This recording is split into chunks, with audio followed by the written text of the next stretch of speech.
Hello, and there is another opening forum. Almost every chess player I have met on different levels, on the levels beginning like maybe from 1500 and going all the way to maybe 2500. Similarity of the questions or suggestions or worries they have is unbelievably high. And it's always the same. How to play against this opening. Just a quick guide to get out of this opening with a reasonable position. Without studying countless variations and getting into turmoil of combinations and something you have to remember, a lot of theory.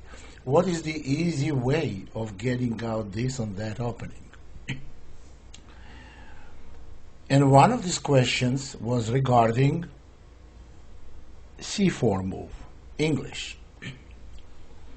I've already made a tape, DVD, how to play English the easy way for white.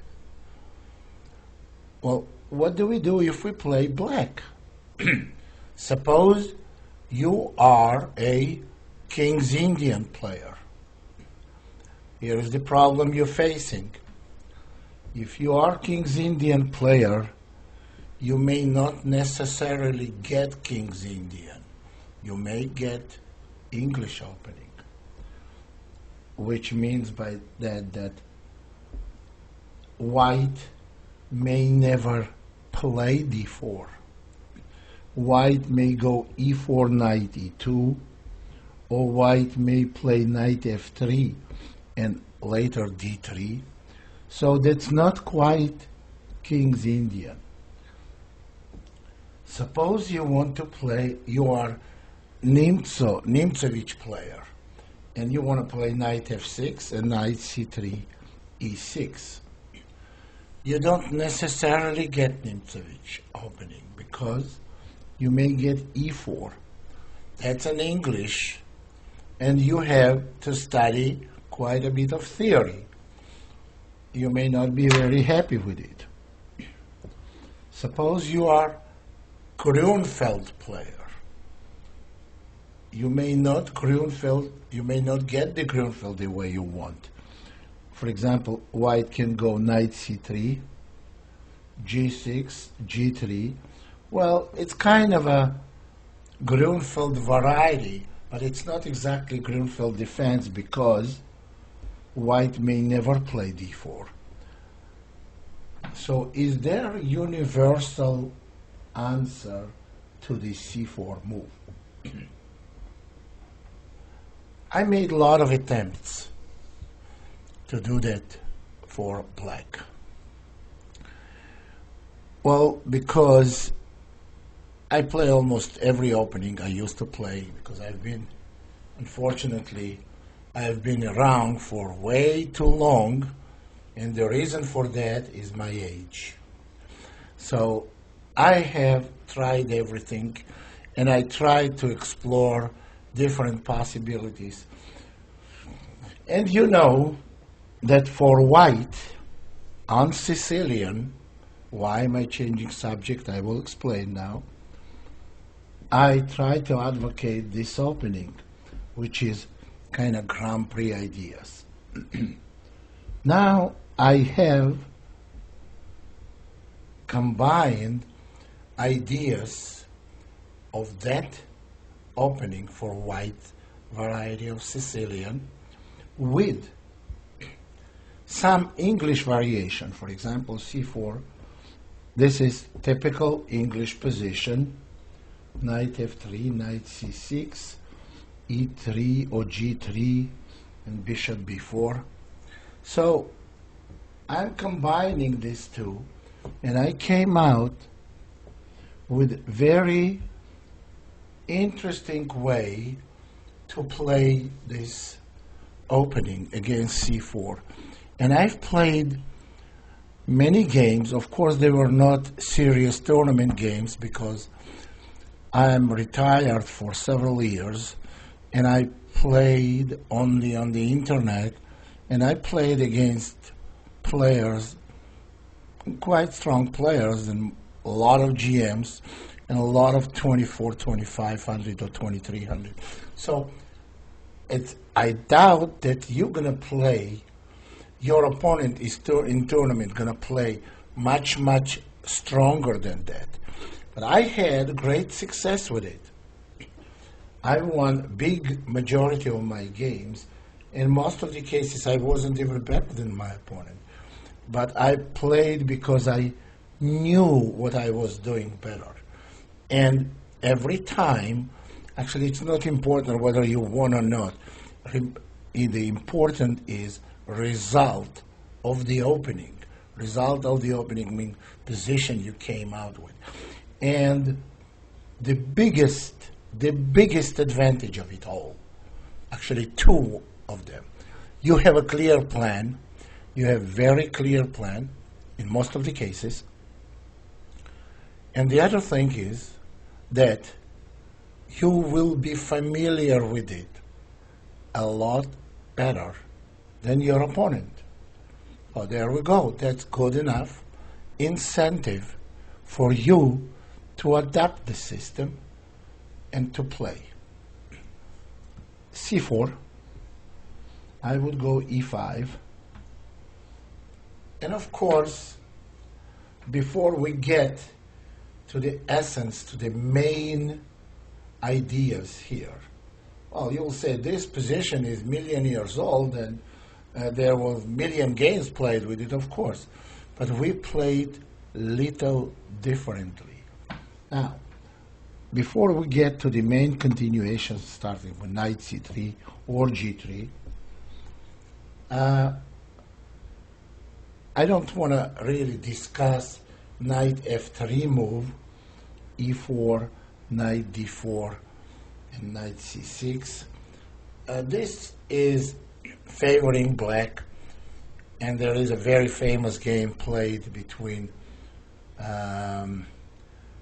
Bent Larsen and Boris Spassky, which Spassky won, I think, in like 17 moves with black. You can research for that. So we don't want to get in some weird continuations, maybe like this. What you do in those cases is your opponent does. Obviously, you're not going to panic. You're going to just develop and play chess as you know, the best you know, because this move does not create opening problems. Our problem here, our goal and mission is to show you if your opponent tried to play by book and get an advantage. So what do we do then? c4, e5, and there are two moves, g3 or knight c3. There's some difference about these moves, but we're going to go through both of them. Knight c3, knight f6, and here your opponent may go g3 or knight f3. First of all, I want to talk about knight f3 move.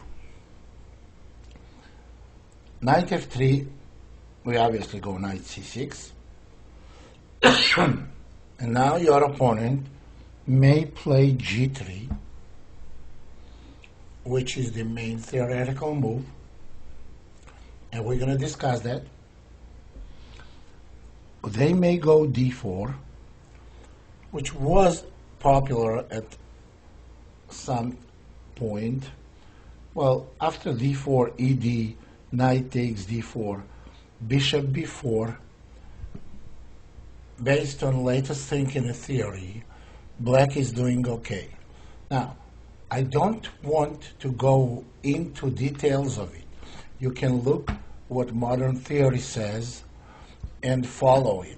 d4 is very rare move these days.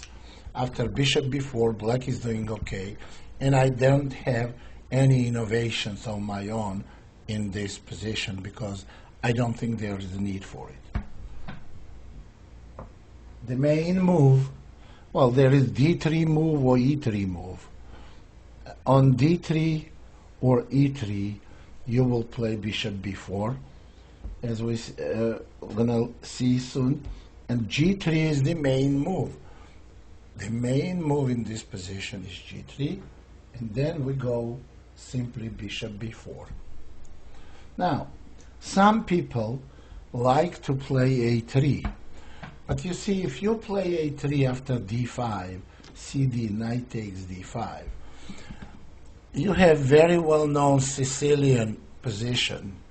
Sicilian, if it was reversed color, white has an extra tempo A3, and that's not the tempo that can give them any advantage. So this is one way to play, and the other way to play against A3 move is to simply go bishop E7 and play D5 later. So that's not something that creates problem for us. So the move is G3. I want to play bishop B4, and here are two continuations for white. One is bishop G2. So far we are in the theory, and the other one is knight D5. Let's look at them. Bishop G2. On this move, what I want to do, normally black castles, I want to take on C3 right away without wasting any time, and if white takes with a B pawn, here comes our main plan. We go D6, white castles, we castle. Nothing new so far. This position, I think it's a good position for black. D3. The important move in this position is H6.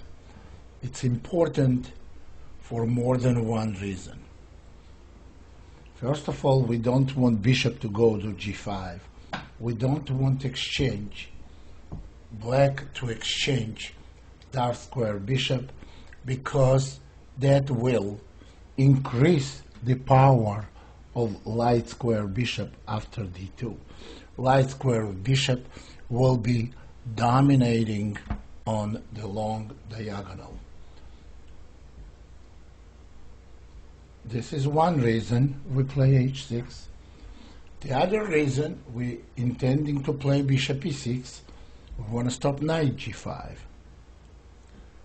And the third reason, when we go H6, as you will see later in the future, so we're going to play knight H7. But first we go H6 without knowing what white's plan is. Suppose white goes rook B1. We can go rook B8 because we are intending to play bishop E6. And now, frequently, white plays knight E1, C2, E3, D5, or E4 move. Well, in this position, if white plays E4, I suggest two things here. First of all, I suggest one idea is to play A6 followed by B5, and if white plays A4, bishop D7, and try to make A5 anyway, maybe even queen E8 as an idea. But second idea, I would suggest to go bishop E6. If white goes knight E1, notice they want F4. we can simply play knight h7 and meet f4 with f5. This is very playable and good position for black.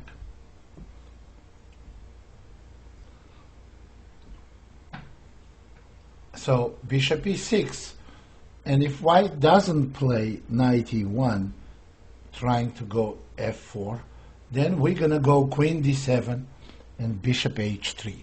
So this is kind of handbook of how to play these positions. I want to tell you something, and that's very important for adapting this system against English. When you play, there is no theory there. I just played and I found myself very successful playing it. Well, there are a number of ideas. You have to know the ideas, why you play this, what your plan is. In a lot of cases, your plan is doubling your opponent's pawns, or on c3, as I already mentioned, this kind of pawn structure, and the play on a king side, and in some other cases, it's just to opening center. You have to know when to do what. And I have a number of games that are very typical for basic ideas of this opening. Now, c45, knight c3, knight f6. We're going to go through those games. They are very typical and very helpful. Now, g3, we go bishop b4, and we take on d5 the first chance we get. After knight d5, we will probably go bishop c5, and taking on d5 is not wrong at all. This is one structural position you have to know. d6, if your opponent goes knight f3, you will go bishop a5, castle. As a structure, this position is okay for black. Now, can black go d4? Can white go d4, or can white go e4, followed by d4? Now, knowing basics of the strategy, d4 we can go e4, and after knight d2, f5. e4 is a positional mistake, since gives this black square bishop total control on diagonal, and white will never be able to play d4 after bishop g4 move. Eventually bishop will be exchanged, light square bishop, blacks will be exchanged for knights, and black will have dominant control on a7 g1 diagonal.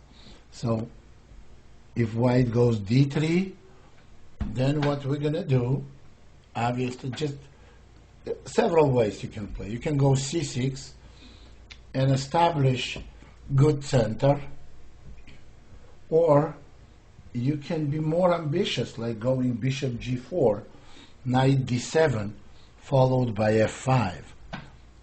They are both good ways to play.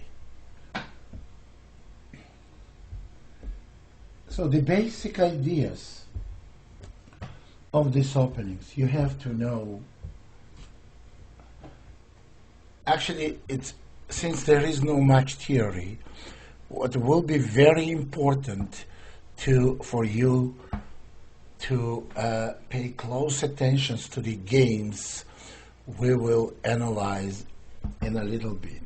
But before we do, let me show you another way to play for white. g3, and a lot of times white is trying to prevent black's bishop b4, which looks very silly, before knight develops from b1.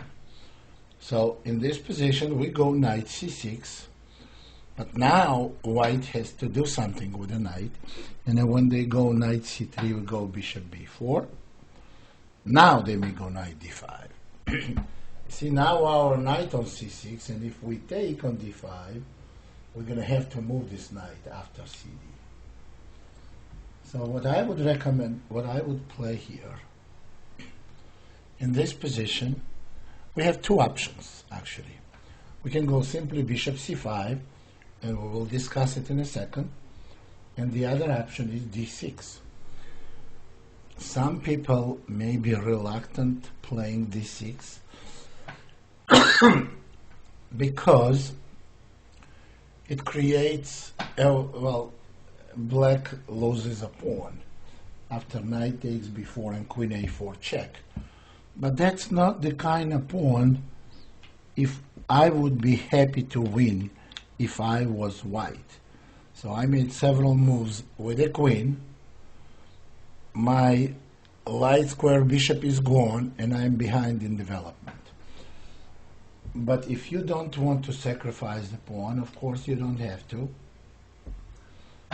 We don't want to go into details what happens after sacrificing the pawn. You can go bishop c5, and after knight f3, d6, castle, we castle,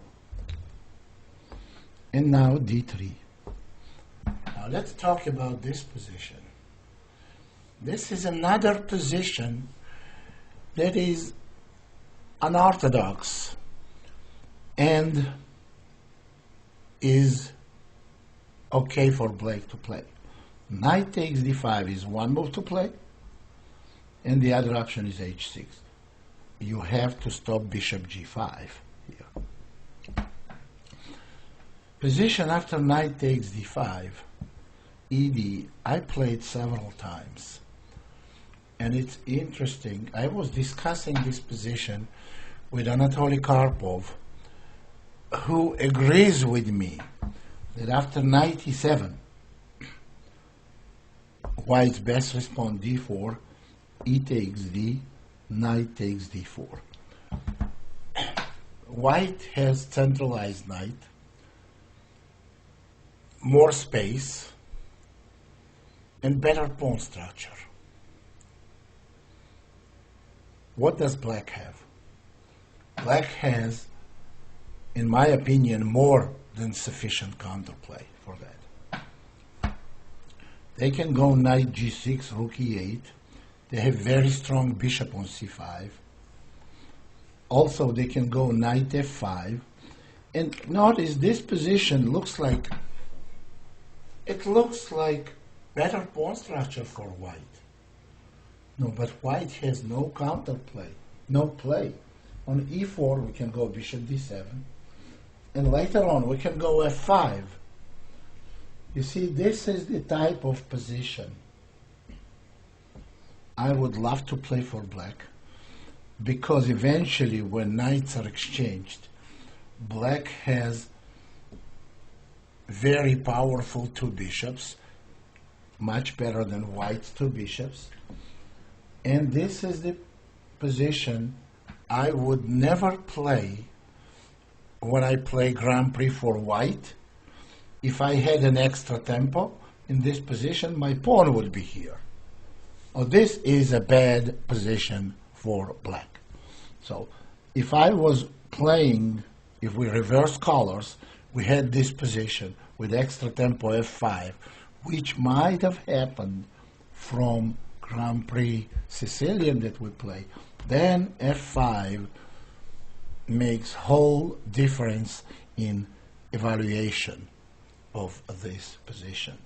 Not to mention bishop is blocked, knight can never go to f5, and there is a hole on e6. That's a real bad position for black. However, after knight f5, knight b3, bishop b6, rook e8 bishop d7 and queen f6, black has very comfortable position. That's a big difference between having extra tempo with f5 if we were white in Grand Prix. Some of the people who follow my DVDs and they know how we play Grand Prix and they adapt it, they play themselves, they would very well understand the difference. Now going back to c45, knight f3, no, pawn g3, knight f6, bishop g2, knight c6, knight c3, bishop b4. Now notice, e4 or e3 or e4, we're going to take on c3. Now, e3 is particularly bad move. It's a real bad move, because after taking on c3, if you are familiar with Grand Prix ideas, where white has the pawn on f5 as well, pawn on f7 is even better, because it doesn't block our bishop. So now, if you just go castle followed by d6 and e4, white is going to have terrible time on c1. If you, with bishop on c1, if you have difficulties understanding these positions, I can explain it in details if you are willing to contact me.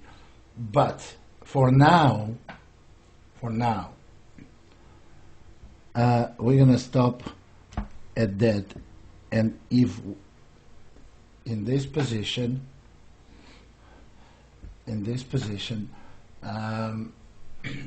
after bishop b4, white goes e4, we obviously have different option. Now there's a different option which I like very much. I like to simply castle or go d6. It doesn't make any difference. After knight e2, I can go d6 myself. After castling, I want to retreat my bishop to c5. Now I have good grip on d4 square. If white goes d3, I go h6. And my plan is to play bishop e6, queen d7, and bishop h3. And if white tries to go quick f4 and have kingside attack, that may backfire, because when we go bishop, I don't know, maybe bishop d7. Bishop d7, I may prefer to bishop e6, because after f4 there will be no f5 with the tempo. I think both moves are okay. With f4 we may have knight g4. This is the typical for this positions shot, and you have to know them. This shot, well, this is not just a knight f2 threat. It's more than that. Black also has positional threat of winning, of getting white's dark square bishop and having dark square control on all board. On top of everything, there is a f5 move, which, if you look, black's pieces are a lot more active than white's. And this position almost always favors black. So that's the way I would play if white went e4 after bishop e4. After e4, I would go d6 or castle or bishop c5. That doesn't make difference, move order, because the plan you have to understand. And in all this system, you have to understand your strategical plan more than just remembering variations. No. Remembering variations are not going to do you any good because there aren't any. So, and after knight f3 here, we take on c3, and we take on c3 and go d6. Now white castles, black castles. As soon as white goes d3, remember, preserve your knight on f6. Go h6. Your plan, bishop e6, queen d7, and bishop h3. In one of my games, my opponent played knight e1, knight c2, and tried to play knight e3, knight d5.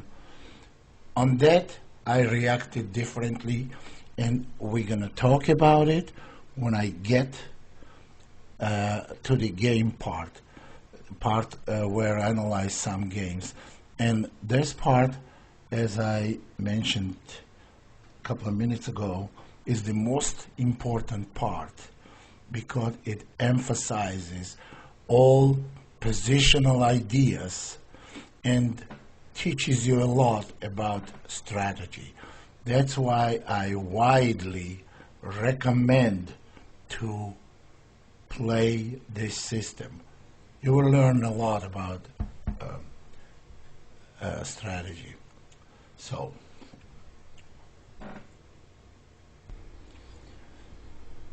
now I would like to go through some games that was played with this system. And as we go, I will try to explain basic ideas behind certain moves and behind the whole system. Something I already explained in a theoretical part. Now we're going to see all this in practice. Games were played on relatively high level. I played them on internet against quite strong players, at least strong masters. Every game white was played by a relatively good master. And we see how they failed to get good position. First game, c4, e5. I'm not going to mention names of these players because when you play on internet, you don't have names, you have the handles. And based on the handles, and I know these players, they are not weak players. Knight c3, knight f6, knight f3, knight c6, g3, and bishop d3 actually was played in this position, and bishop b4. Bishop d2, we go bishop b4 almost any time there is knight on c3. After bishop d2, black castled, white went g3, d6, bishop g2, h6. We want to play bishop on e6, put the bishop on e6, and we stop knight g5. So, after h6, a3 was played, black takes, white takes, bishop e6. Well, maybe white should have castled. White played b4. By no means this is a mistake. It's okay move. And after b4, queen d7, castle, and bishop h3. This is the plan I already explained. Black wants to exchange light square bishop, go knight h7 and f5, possibly f4 and knight g5, starting kingside attack. Well, white needs a play on its own. They have to come up with constructive plans. So after bishop h3 there was d4 move. Now we cannot go actually knight h7 because center is open, and with open center you don't like to go knight away from the center. So black has to respond to d4 move appropriately. So after, actually it was b5 played, knight e7, and then d4. Bishop takes g2, king takes g2, and e4. Knight d2. Here we can conclude already that black has a very, very good position. Actually, black has very good advantage already. d5 was played. Now, c takes d is obviously bad because after knight takes d5, how do I evaluate this position? This position can be evaluated concretely and can be evaluated strategically. In both cases, it's very bad for white. Knight is hanging, bishop is hanging, and when bishop moves, e3 will be played. Secondly, that's concrete explanation, which is good enough, sufficient enough. Knight on d5 is dominating, and black has big space advantage on a king side. They can start eventually king side attack. So this move, c takes d, is bad. Bishop b4 was played, and rook f2, e8. Now, white has serious problem. e3 is threatening. Also threatening pawn takes pawn, and b5 pawn will be hanging. So white tried to protect the pawn a4, and now e3. Remember, any time, most of the time, like I would say 90% of the time, if you can go e3, sacrifice this pawn, and then put pressure on it, it's very good for black. And this case is not an exception.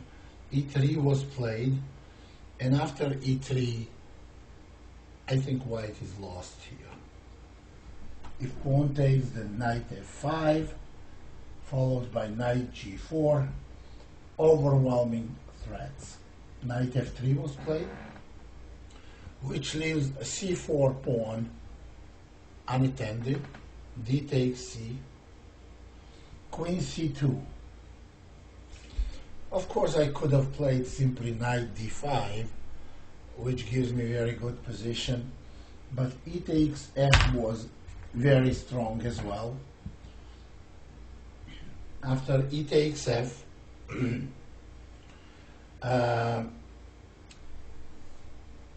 e4. What else for white to do? If they take on f2, there will be absolute disaster after knight d5, threatening bishop, coming knight e4, threatening knight e3 check, and bishop d2 c3, and pawn is immune. White is absolutely lost. So e4 was played. Now this is an attempt to get strong center, but white is already 2 pawns down. Of course they're going to get one back, and positioned is very artificial piece position by white, and very fragile center pawns. So white is absolutely lost after e4. What happened on e4 is knight g6, e5, knight g6 attacking e4 pawn, and after e5, knight d5, creating threat and another threat. So, and after e5, knight d5, bishop d2, c3. Of course, taking is bad because of fork. And after bishop c1, it's simply a6. Now b takes a, rook takes a6, rook takes f2, rook e2 a8, queen b3, b5, and look, white has material deficit and totally busted strategically. After rook b1, b4 was played. Now black has two connected pass pawns. I took the pawn next move. There is absolutely no need to further continue with this game. This is very typical. White hasn't done any disastrous mistakes. And you see our good positional planning. What we did is everything is very easy to understand and very easy to adapt. Now, I want to go to the next game, which was played also by a good player. C4, E5, G3, knight F6. We said about this little delay of knight C3 move.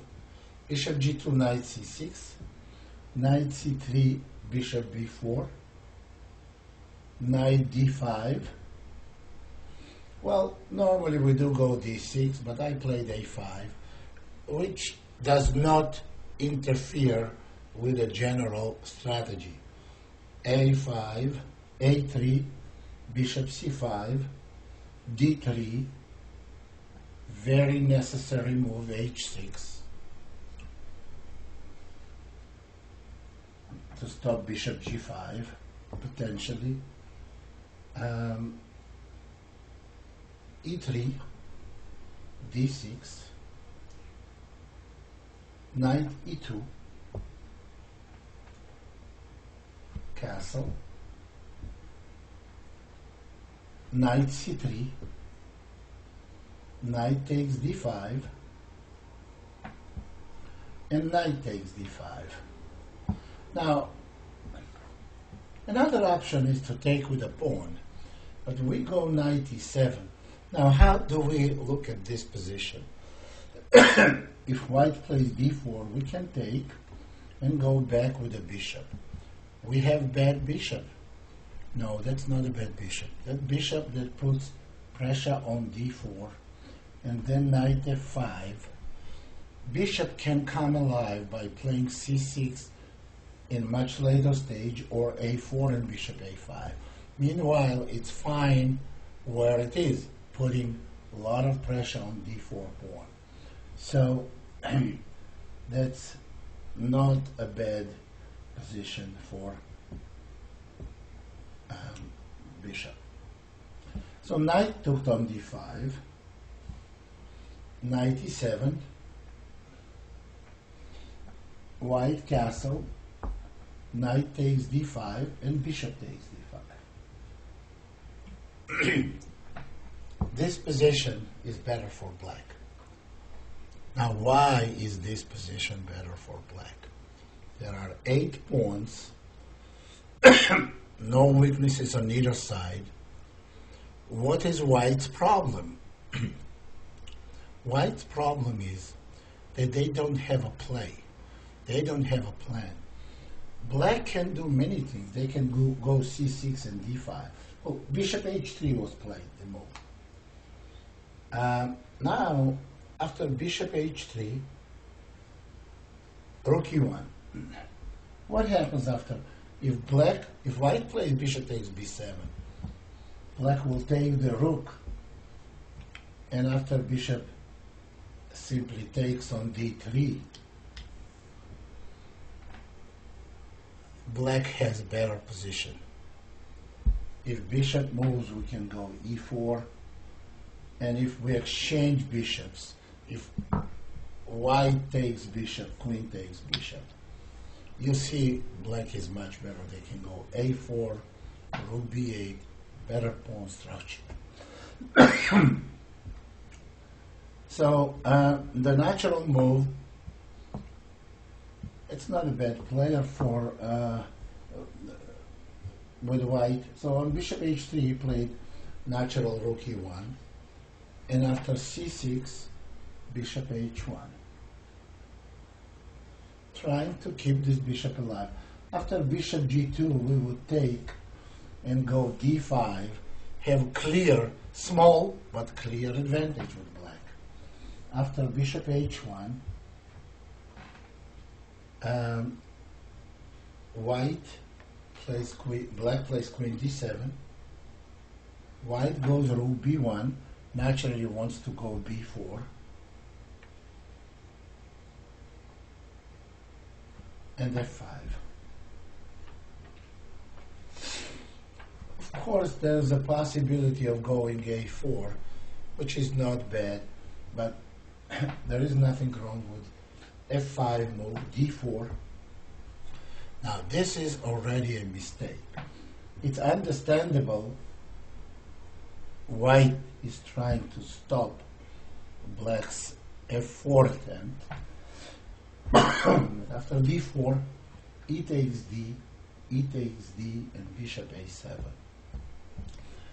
And it's always difficult correctly, so some people, to correctly evaluate power of this bishop. This bishop is very powerful piece in this position because it attacks d4 pawn, which can never move because it gives this bishop on a7 laser power. So after bishop a7, white has certain problems to overcome. b4 was played, rook a to e8. That's the first sign of weakness of d4 pawn. We're trying to exchange rooks and take this pawn. Bishop e3 and f4. Bishop e3 was already a mistake, and this is the end of the game. White should have played bishop b2, but then f4 anyway. Black has very strong attack, but after bishop e3 and f4, white is simply lost. Bishop takes f4, fails to crushing, rook takes one, queen takes one, and rook takes f4, followed by checkmate after queen g4. So the bishop is hanging and has to move back to d2. Now bishop takes d4. That's the power of a laser bishop. Rook takes e8. Queen takes e8, keeping the rook on f file. And after bishop e1, f takes g. It's a little tactics based on a rook on b1. Of course, even if if black simply played c5 here, or moved the bishop, black is winning anyway. But after f takes g, this is an elementary tactic. Queen takes d4, g takes f, check, bishop takes f2, queen g6, check, and after black takes rook on b1, white gets mated. And now this f5 and f4, that's what I've been talking in a theoretical part in beginning of the tape. So what we want to do, we want to play queen d7, bishop h3, and then go f5, f4. Those are the ideas. That's how we play.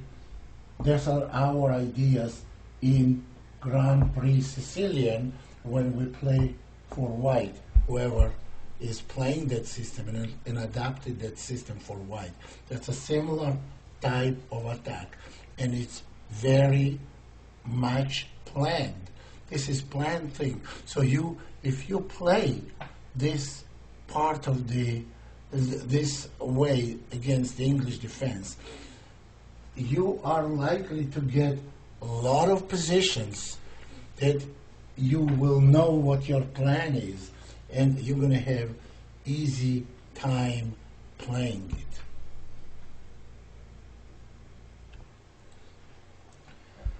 Here is another game against a strong international master that plays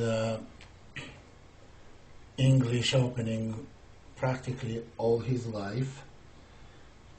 Knight c3, knight f6, knight f3, knight c6, g3, bishop b4, knight d5, d6.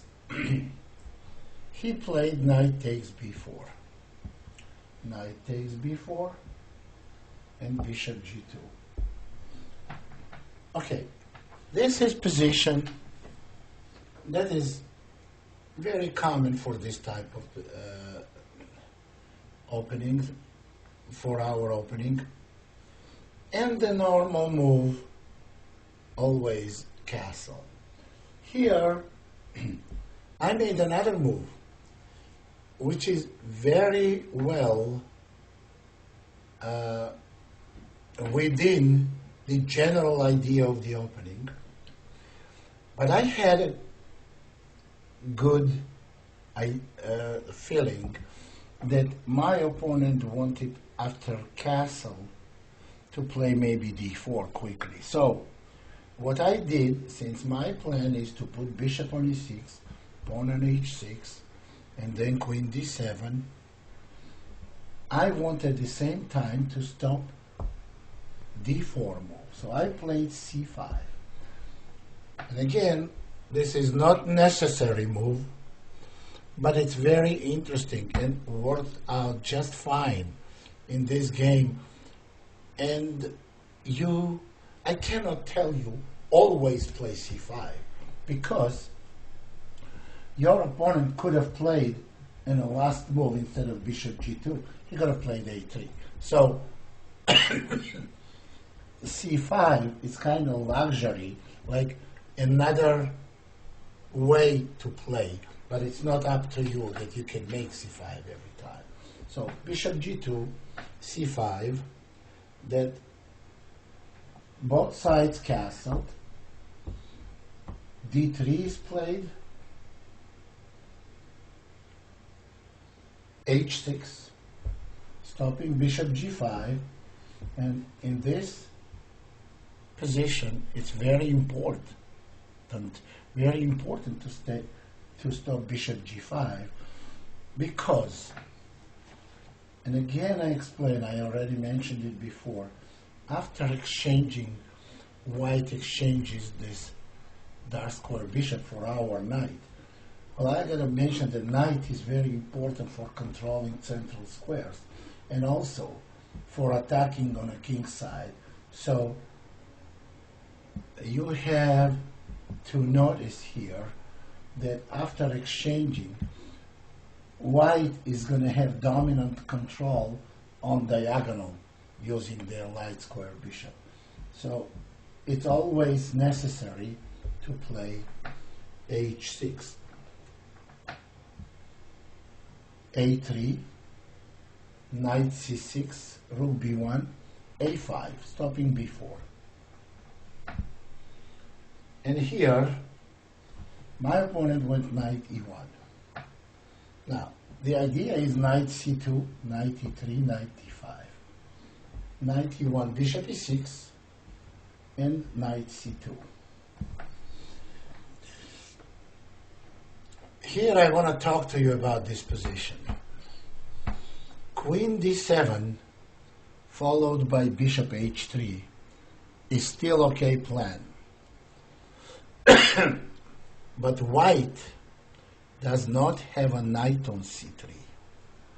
which normally controls the central squares d5 and e4. White doesn't have that knight. They have knight on c2. In other words, they played from knight in f3 to e1 and c2. They don't have control in the center, and they lost 2 tempos moving knight on c3. We go d5 here. Queen d7 was still okay. If you don't want to depart from the main idea, queen d7 was okay. But d5 here is much, much stronger. After c takes d, bishop takes d5. Because you want to exchange light square bishop. This bishop is a very strong piece and also good protector for white's king.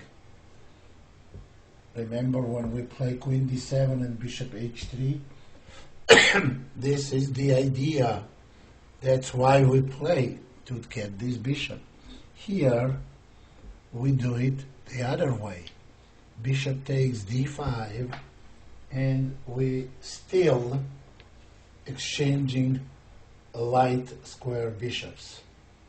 Knight e3, bishop takes g2, king takes g2. And now after knight d4, black has big advantage. They totally controlled center, and they have big space advantage. And after knight d4, we may want to go a4 and knight b3, have white living with almost no space to maneuver with the pieces. Besides, knight on d4 is very powerful, so knight c2 was played. And the rook e8, that's it. That's a good move. It's a lot of good moves in this position. a4 would have been okay also. But the rook e8, if white wants to take on d4, we take with e pawn, and you will see the weakness of e2. So, however, the b4 was played. After b4, you see how passive white's pieces are. And they make b4 the open position. Normally this is wrong, but also staying passive is also not a good idea. So after b4, knight d5, threatening cheap but very powerful knight c3 threat, bishop d2, and there comes positional solution, strategical solution for whole game plan. C takes b, a takes b, and a4.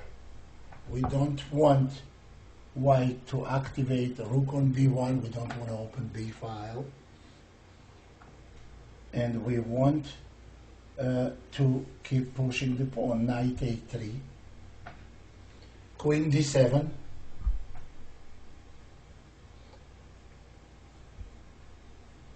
e4. And what is the good square for knight?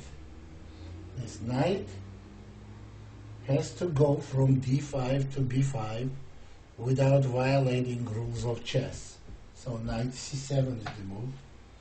And after bishop e3, knight c to b5, knight takes b5, knight takes b5.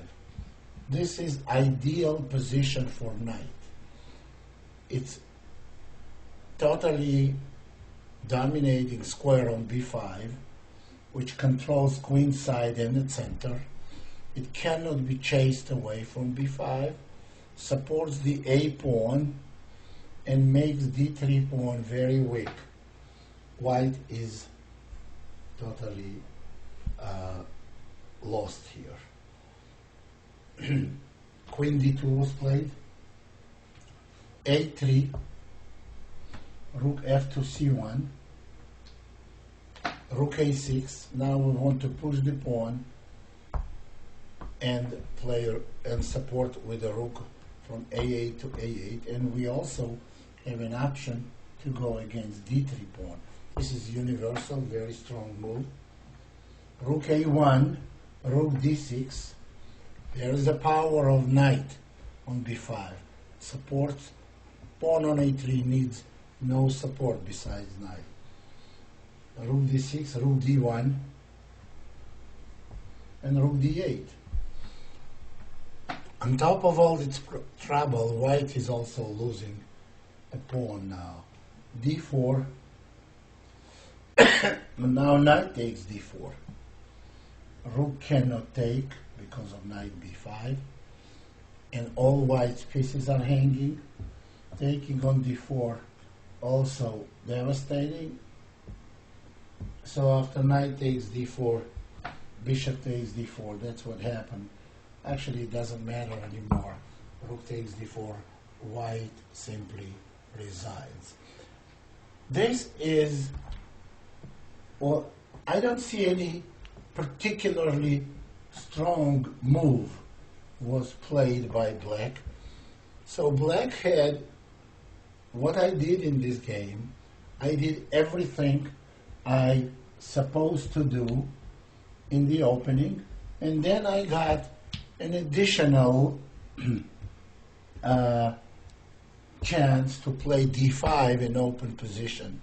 But even if I continued with my plan, I think I would have gotten a very good game and would have been successful in this game. This next game,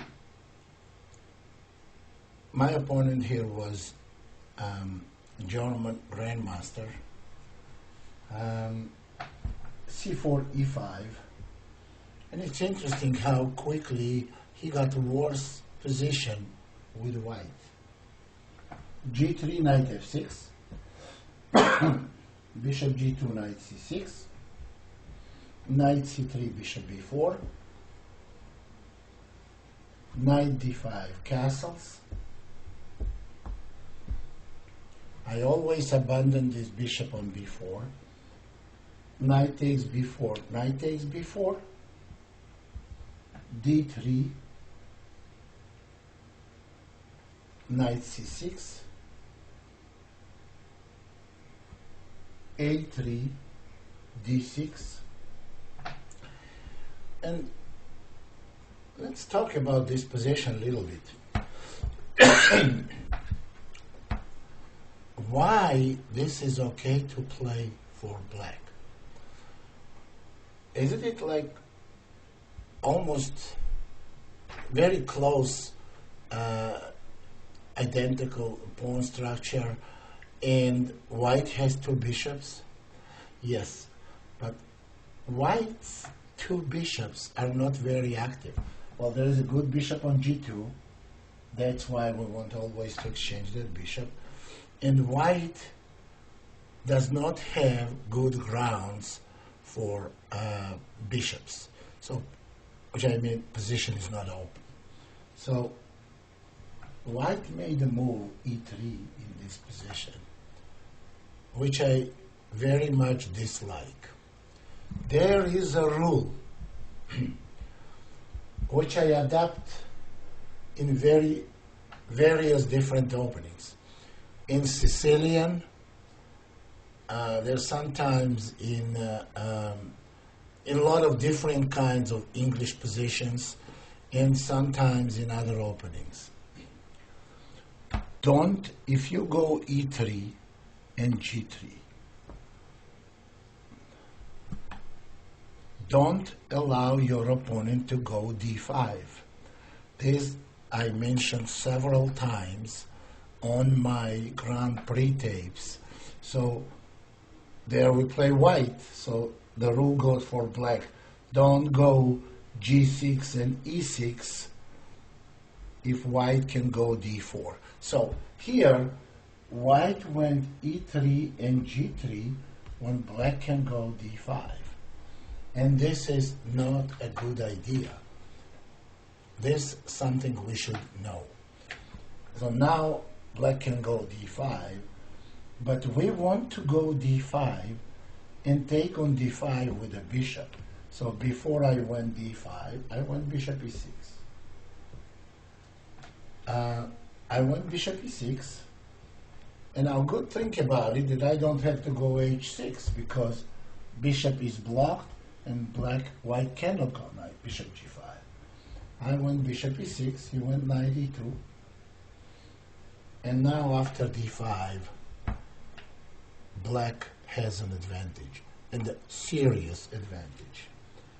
d5, if cd, bishop takes d5, d3 pawn is going to be big liability. For example, if white castles, black can take the bishop, give queen d5 check, and go rook d8. It's going to be very weak pawn. White already has to solve some problems. So here, he saw that he shouldn't allow e5, and he d5, and he went c5. But now, black has total control in the center. Queen d7, b4,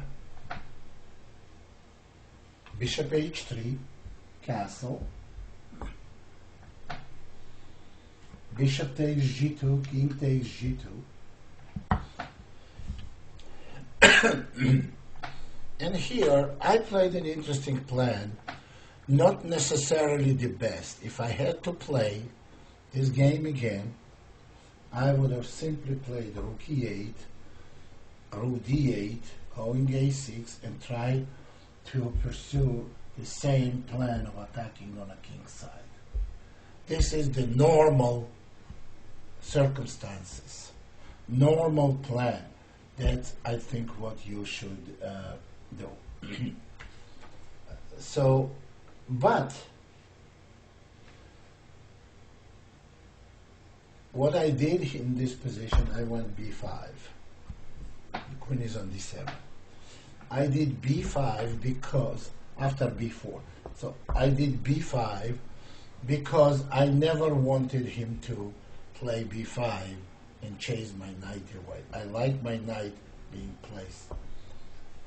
So c takes b was played, and a takes b. Now this switches why black's plan from playing on a king side to playing on queen side, because now queen side is open, and we have to pay attention to it. After bishop b2, if we go now and attack the king side, white will have counterplay on a queen side. So after bishop b, after bishop b2, rook fe8, queen c2, I want b5. We don't want white to go b5. And after b5, rook fc1, rook a6. Black still has very good position. White has no plan. h3 and d4. Idea of d4 is obvious. Now, if white takes, they may have serious problems on the king side, because queen d5 check, followed by knight e5, and you will see there are very strong threats. So obviously my opponent didn't allow this, and on d4 he went e4. But then it's a positional aspect to it. That makes bishop on b2 absolutely dead piece. And that's not very good. After d4 and e4, queen d6 was played, and after queen c5, rook b6, simply protecting pawn. Queen takes d6, cd, and rook c2. This is undoubtedly a big positional advantage for black. Why? Black always has potential for d5. What I should have done here, I should have simply played with would come with a king closer to d7. If my opponent rook c1 he plays, then I can always move the knight. I should have kept my center strong and kept this bishop on b2. Bishop on b2 is terrible, and knight on e2 is not much better. But I decided I was overly ambitious and I went d5. That's not necessarily a bad move, but I don't think it's good positional. If I had more time on my clock, I would have chosen different continuation. I would have played against these two dead pieces. d5, however, was played. f3, de, fe. The reason, that's why I did it, and I did it for knight takes e4 move, because otherwise rook c5 comes. So I did knight takes e4, and my opponent made a very strong move, rook c1. And I have to go now knight c3, knight takes c3, dc, rook takes c3, and rook e6.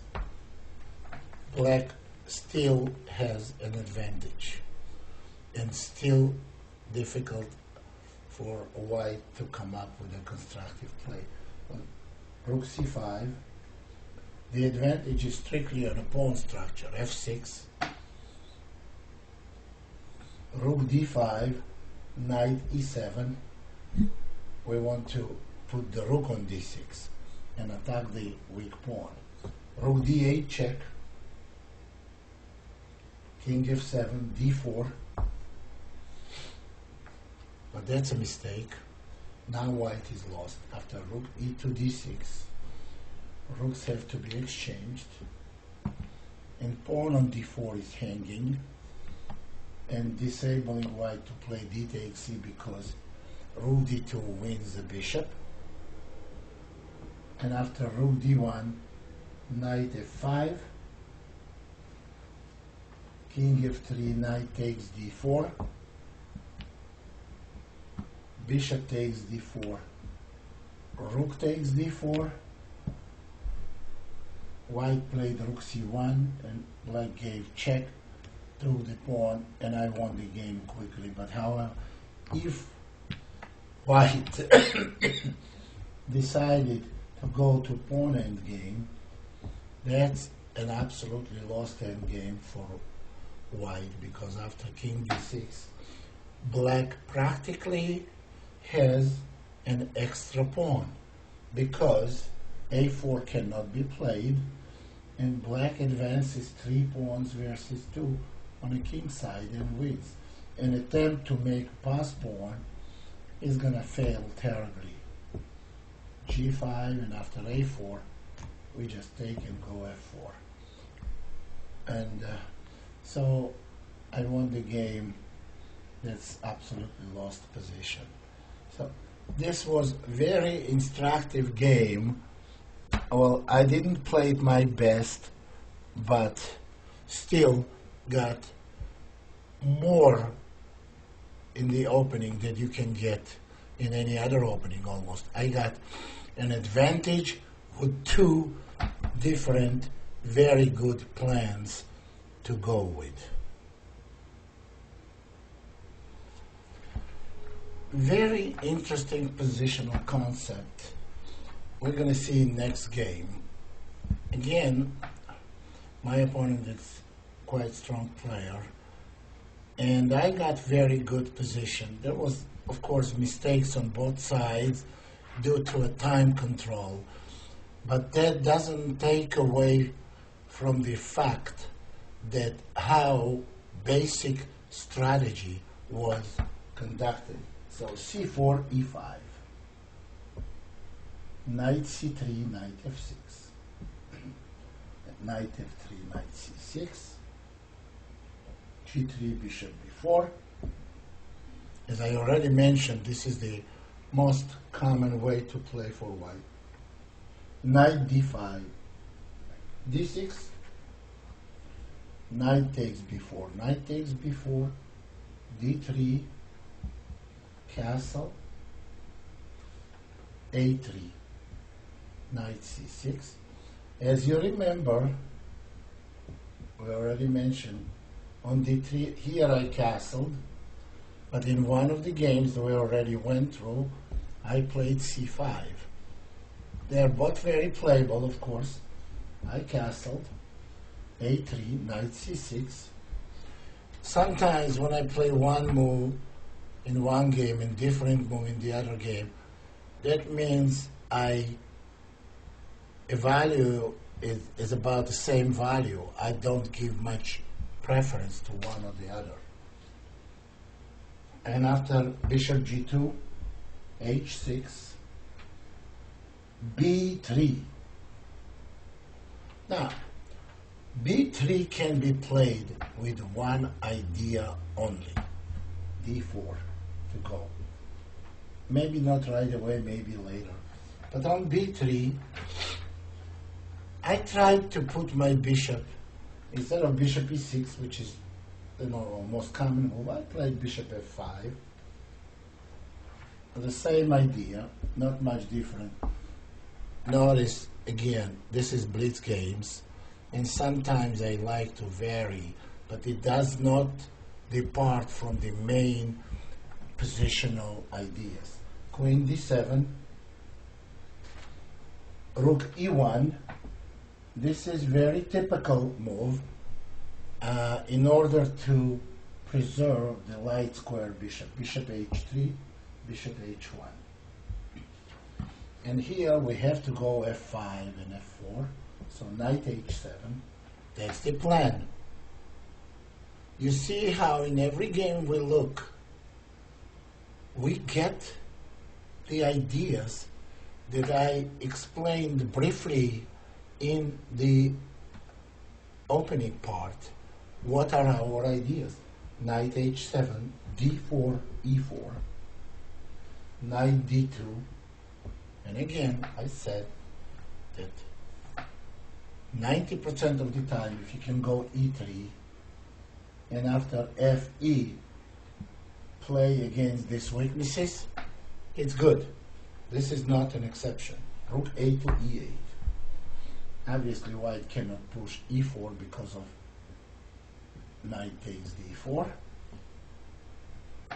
Knight f3, knight f6, and now we know this pawn is blocked, and we have outpost on e4, and we have potentially bad bishop on c1. Knight f6, queen d3, bishop f5, queen d1, queen d3 was bad move, knight e4, b4, queen is after b4, in this position white has a choice. After we went knight e4, white has a choice to, when they played b4, to go for queenside play or to try to put bishop on a very, very active position. So knight e4, b4, queen e7,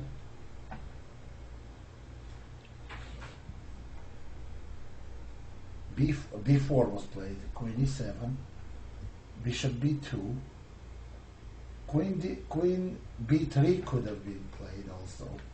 But what happened basically in the game is white went actually in this position, b4, making absolutely no effort to play, to somehow free the bishop and to go e4.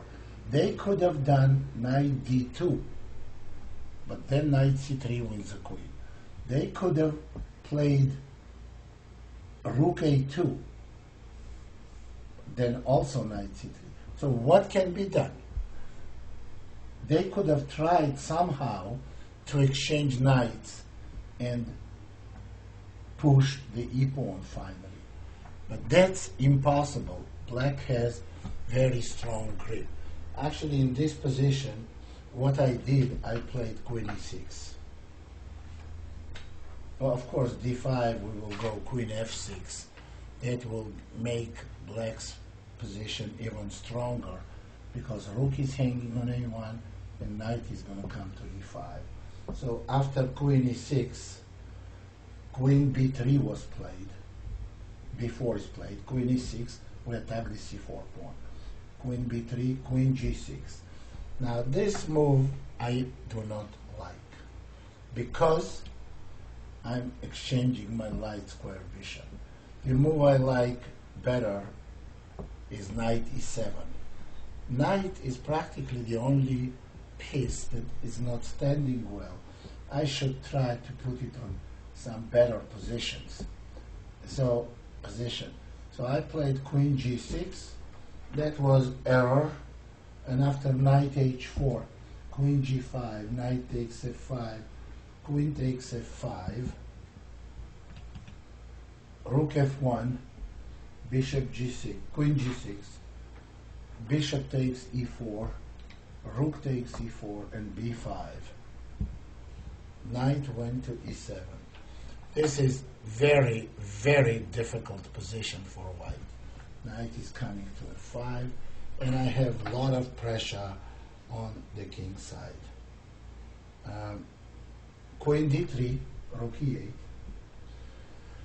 bishop d2, knight f5, rook f3, knight h4,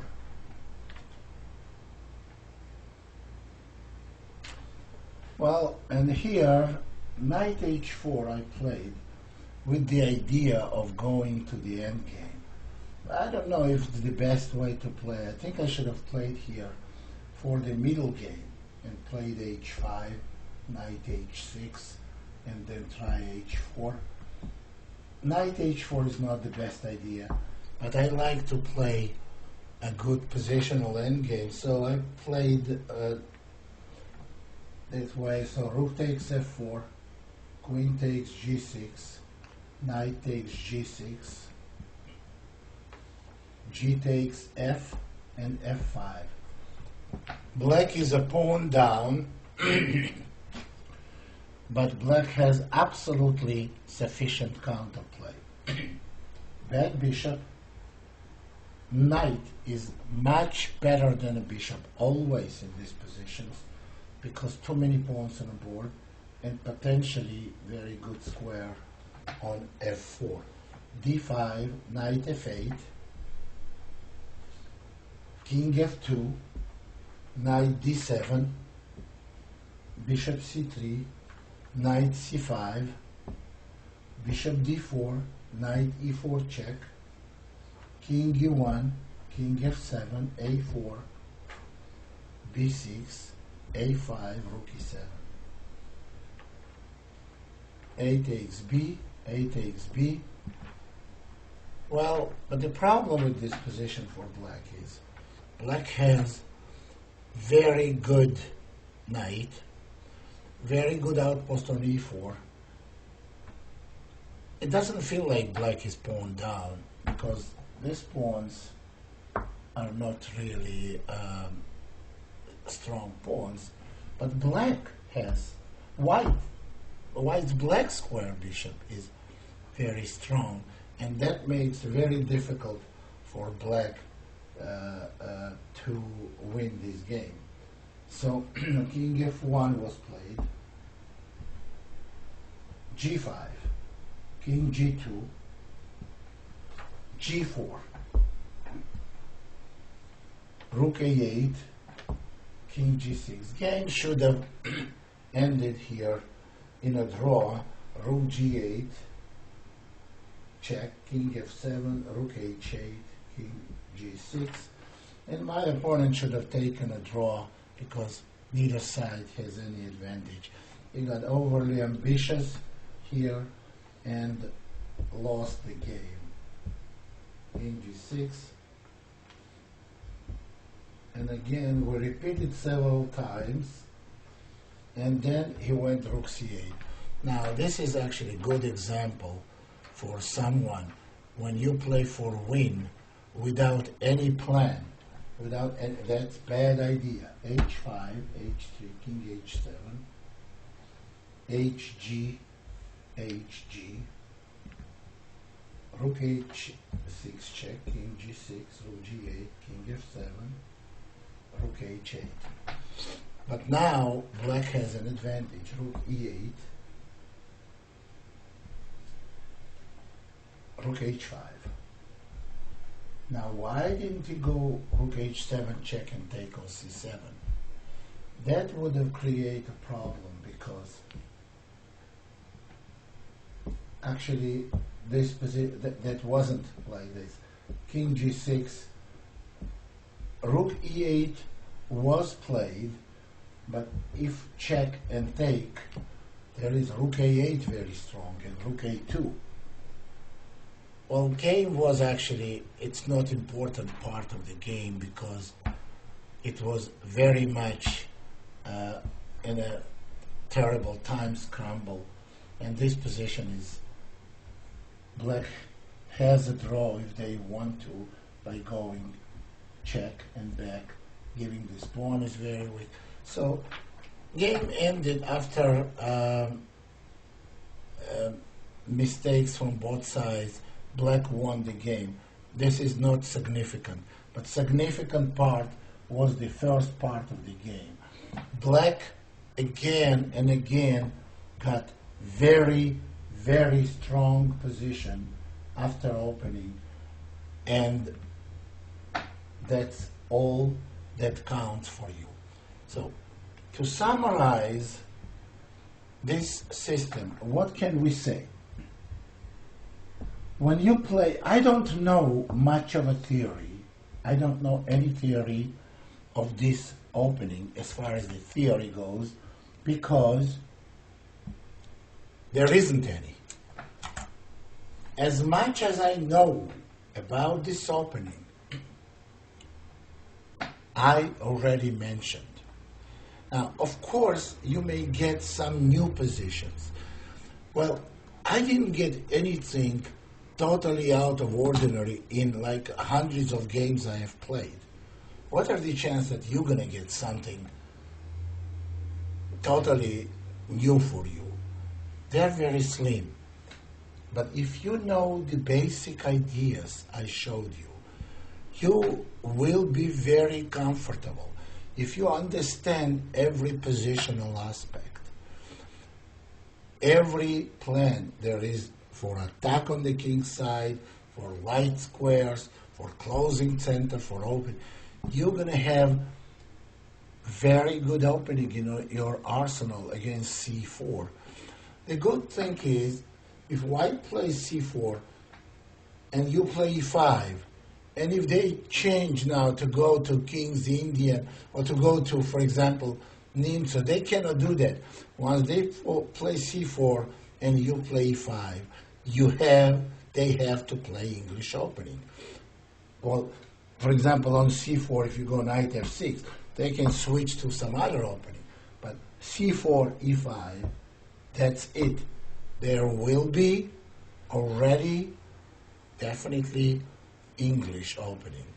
And knowing those ideas I told you, you most likely and surely will get very playable and very comfortable position, very comfortable because you will know what your plan is. I really believe in this system.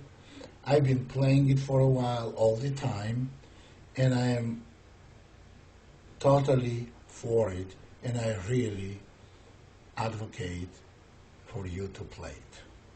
Thank you very, very much.